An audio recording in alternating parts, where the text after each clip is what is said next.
Hello good morning सबैजनालाई अनि नमस्कार हैन। म चाहिँ आज तपाईहरुलाई यो तराईको ब्रह्मपुर को बिहानी पाखाको पुरै भ्यूहरु देखाउन गइरहेको छु। बिहानी पाखाको भ्यू बवाल छ है त साथीहरु, टक्क हेर्नुहोस्।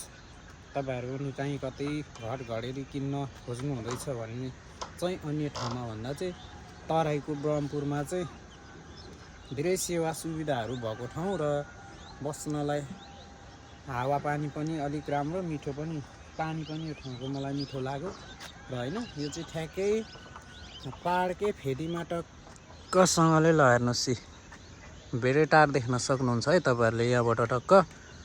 अनि पहाडकै फेदीमा चाहिँ रहेको रहेछ के यो ब्रह्मपुर चाहिँ। यति बवाल छ बिहानी पाखाको भ्यू र एकदमै सुन्दर पनि छ क्या। म चाहिँ एकदमै मन पर्यो है यो ठाउँ चाहिँ। ल हेर्नुहोस्, यहाँ वरिपरि यहाँ हाम्रो आफन्तहरू धेरै नै हुनुहुन्छ। दाइको घर यतै हो हैन।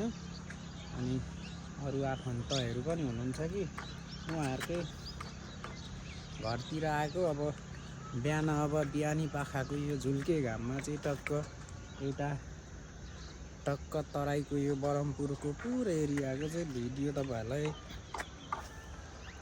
बोल्दै बनाउन मन लाग्यो। र पहाडबाट झरेको मान्छेलाई हुन त हैन, तराईमा त अलिक पहाडको जस्तो भ्यू पनि हुँदैन र डाँडा पाखाहरू रमाइलो त हुँदैन, तैपनि रमाइलो छ यो तरारा ब्रह्मपुर चाहिँ। ल भिडियो कस्तो लाग्यो लाइक कमेन्ट शेयर गर्नु होला है त साथीहरु। Bye bye.